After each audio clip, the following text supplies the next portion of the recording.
आप सुन रहे हैं प्योर जिंदगी।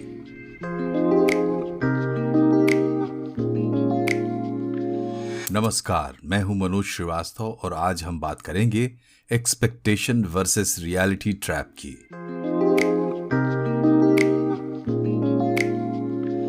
कहते हैं उम्मीद पर दुनिया कायम है, लेकिन जब कोई उम्मीद पूरी नहीं होती तो हमारी दुनिया हिल जाती है। हमें डिसअपॉइंटमेंट, फ्रस्ट्रेशन और रिसेंटमेंट होता है और हम कहते हैं कि उम्मीद लगाना ही बेकार है। यही नहीं, कभी कभी उम्मीद पूरी भी हो जाए तो लगता है कि नहीं, वो तो महसूस हुआ ही नहीं जिसके लिए उम्मीद लगाई थी। तो एक्सपेक्टेशन वो है जो हमने सोचा था कि होगा और रियलिटी वो है जो असल में होता है, और हम इन दोनों के बीच एक ट्रैप में फंसे हुए हैं। इसलिए ये जानना बहुत जरूरी है कि एक्सपेक्टेशंस कैसे पूरी होती हैं या टूट जाती हैं और हम अपनी एक्सपेक्टेशंस को कैसे मैनेज कर सकते हैं। तो चलिए खोलते हैं अपनी उम्मीदों की जन्म कुंडली। हम जब कोई उम्मीद करते हैं तो उसके दो पहलू होते हैं। पहला वो फीलिंग जो हम महसूस करना चाहते हैं और दूसरा वो लक्ष्य जिसके साथ हम उस फीलिंग को जोड़कर देखते हैं। अब कई बार हम लक्ष्य तो हासिल कर लेते हैं लेकिन वो फीलिंग नहीं मिलती जिसकी हमने कल्पना की थी। ऐसा क्यों होता है? साइकोलॉजी के मुताबिक इंसान पहले से ये अंदाजा लगाने के मामले में एकदम फिसड्डी है कि उसे कब, किस सिचुएशन में कैसा फील होगा। हम ज्यादातर चीजों को समाज के बनाए सांचों में देखते हैं। खुशियों को, भावनाओं को भी हम इसी तरह देखने लगते हैं।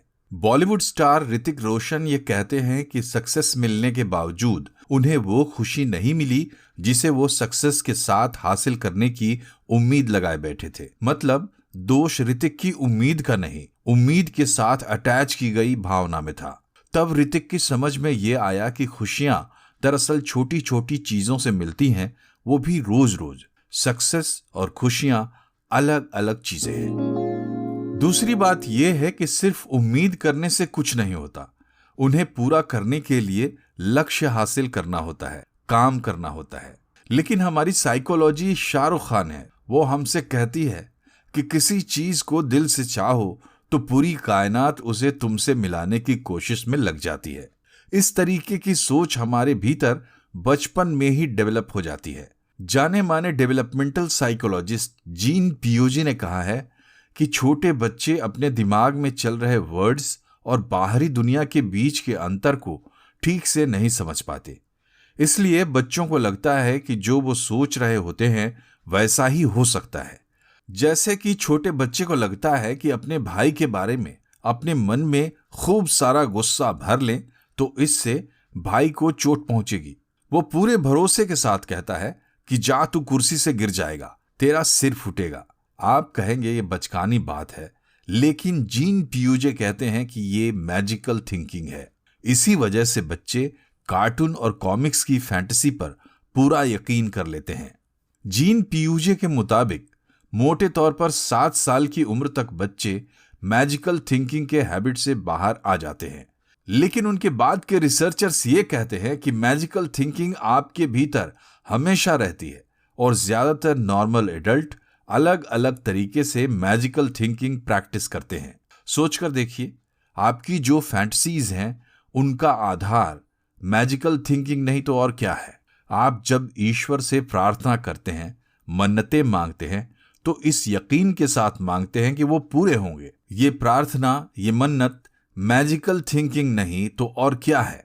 अब बताइए, क्या आप मैजिकल थिंकिंग से परे हैं? असल में मैजिकल थिंकिंग हमें उम्मीदों से इतना अटैच कर देती है कि हम रियलिटी ऑफ द सिचुएशन को इग्नोर करने लगते हैं। मैजिकल थिंकिंग हमारी अनरियलिस्टिक उम्मीदों को हवा देती है और हमें इसका पता भी नहीं चलता।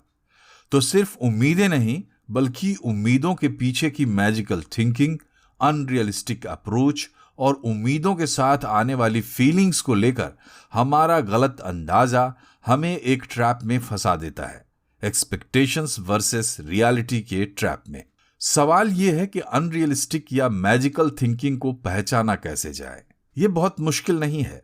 सामान्य सी बात है कि आप जो उम्मीद कर रहे हैं उसके लिए आपके पास सॉलिड रीजन होना चाहिए। सॉलिड रीजन ये हो सकता है कि आप अपने अनुभव से जानते हैं कि फला चीज आपको खुशी देती है, जैसे कि मुझे सुबह सुबह चाय पीना अच्छा लगता है, तो कल की चाय से भी मैं अच्छी फीलिंग की उम्मीद कर सकता हूँ। दूसरी बात यह है कि सिर्फ सही उम्मीद लगाने से चाय नहीं मिलेगी। बिस्तर से उठना पड़ेगा, चाय बनानी पड़ेगी। यहाँ बात एकदम साफ है, कोई दिक्कत नहीं है।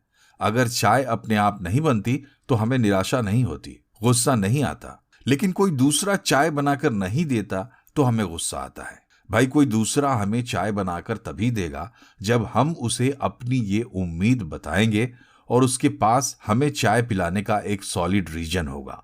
प्यार एक रीजन हो सकता है, या शेयरिंग, या क्वालिटी टाइम। लेकिन हम बताएंगे ही नहीं या उसके पास कोई सॉलिड रीजन ही नहीं होगा तो चाय नहीं मिलेगी, और ऐसे में हमें शिकायत होगी या नाराजगी होगी। अब सवाल यह है कि हम क्यों ऐसा मानते हैं कि हम बताएंगे भी नहीं और सामने वाला हमारी इच्छा के अनुरूप व्यवहार करेगा, और ऐसा नहीं होने पर हमें गुस्सा क्यों आता है। असल में दो लोगों के बीच उम्मीदें एक अनकहे सोशल कॉन्ट्रैक्ट पर आधारित होती हैं। किसी से शादी करने से पहले, या किसी से दोस्ती करने से पहले, या अपने अजन्मे बच्चे से आप कितनी चीजें क्लियर कर लेंगे। हर रिश्ता एक अनसेड कॉन्ट्रैक्ट है। नतीजा, हम बिना कुछ कहे बताए दूसरे आदमी से उम्मीदें पाल लेते हैं as part of the social contract with him और हर। लेकिन जिसे पता ही नहीं है कि आप उससे क्या उम्मीद कर रहे हैं, वो भला उसे पूरा कैसे करेगा, और आप मान लेंगे कि उसने सोशल कॉन्ट्रैक्ट को वायलेट किया। तो लोगों से अपनी उम्मीद साफ साफ बताने से उसके फुलफिलमेंट के चांसेस बढ़ते हैं। लेकिन सिर्फ इतना भी काफी नहीं है। आप बच्चों से कहते हैं कि लाइटें बुझा दिया करो या खाने के बाद बर्तन सिंक में रखो, लेकिन हमेशा वो ये नहीं करते। तो क्या आप उन पर चिल्लाएंगे या गुस्सा करेंगे? असल में आप चाहते हैं कि बच्चे सेफ रहें, हेल्दी रहें, अच्छी हैबिट डेवलप करें और अपने फुल पोटेंशियल को रियलाइज करें। लेकिन चिल्लाने से ये काम तो होगा नहीं। आप चिल्लाते हैं क्योंकि बच्चों के साथ आपका सोशल कॉन्ट्रैक्ट आपकी अथॉरिटी से जुड़ा हुआ है। आपको पूरा हक है बच्चों को अच्छा बुरा सिखाने का। लेकिन जब आप बच्चे थे तो क्या आप परफेक्ट थे? ये सोचना कि हमने कहा नहीं फिर भी उम्मीद पूरी होगी, यही तो मैजिकल थिंकिंग है। लेकिन पहले किसी काम का जो रिजल्ट है उसे फिर से करेंगे तो वैसा रिजल्ट मिलेगा, ये रियलिस्टिक सोच है। दूसरों से ये उम्मीद करना कि वो आपके इंटरेस्ट का काम करेंगे, ये अनरियलिस्टिक है। ऐसे लोग उल्टा आपसे नाराज हो सकते हैं। आपको कैसा लगेगा जब कोई आपसे ऐसी चीज की उम्मीद करे जो आपके गोल्स और वैल्यूज को सूट नहीं करता? लेकिन ऐसा काम जिसमें आप दोनों का इंटरेस्ट हो, उसकी उम्मीद करना रियलिस्टिक है। तो उम्मीद करना बेकार नहीं है, लेकिन अनरियलिस्टिक एक्सपेक्टेशंस रखना ना सिर्फ बेकार है बल्कि नुकसानदेह भी है। असल में उम्मीद को बेकार कहने वाले वो लोग हैं जो खुद को उम्मीदें पूरा करने के लायक नहीं मानते। ऐसे लोगों से उम्मीदें पालना सही में बेकार होता है। जैसे कि अल्कोहलिक लोग या दूसरे किसी नशे के आदी लोग। केमिकली इंपेयर्ड लोगों से कोई उम्मीद ना रखना ही सही है। एक दिलचस्प स्टडी है। कुछ लोगों को दो ग्रुप में बांटकर आइसक्रीम खाने को दी गई। एक ग्रुप के लोगों से आइसक्रीम खाते वक्त इनडायरेक्टली धन संपत्ति की चर्चा की गई और दूसरे ग्रुप से कुछ नहीं कहा गया।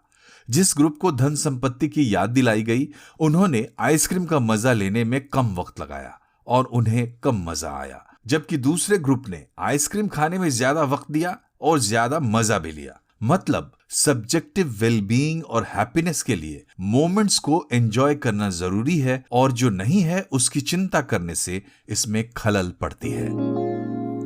आप पार्टनर से उम्मीद करें कि वो फिल्मों की तरह रोमांटिक हो, या आपकी जॉब वैसी हो जैसी आपके चाइल्डहुड ड्रीम में थी, या आपकी लाइफ भी वैसी हो जो इंस्टाग्राम पर दिखती है। क्या ये सही है? सोशल मीडिया पर आप अपने वर्स्ट मोमेंट्स को किसी दूसरे के बेस्ट मोमेंट से कंपेयर करते हैं, जो कि असल में फिल्टर्ड है। याद रखिए कि दूसरे के बारे में आपका पर्सपेक्टिव लिमिटेड है और बायस्ड भी है।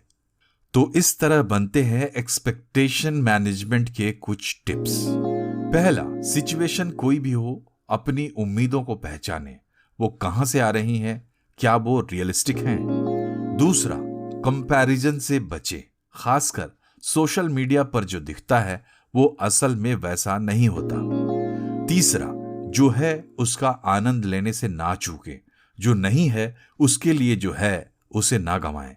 महंगी कार खरीदने के लिए ऐसा काम नहीं करना चाहिए जो आपको नापसंद हो। चौथा, ग्रैटिट्यूड को प्रैक्टिस करें। रोज कुछ पल ये जरूर सोचें कि आपके पास क्या है जिसके लिए आपको ग्रेटफुल होना चाहिए। अपना एक ग्रैटिट्यूड जर्नल बनाएं तो और अच्छा। पांचवा, अपनी निराशा के लिए खुद को सजा ना दें।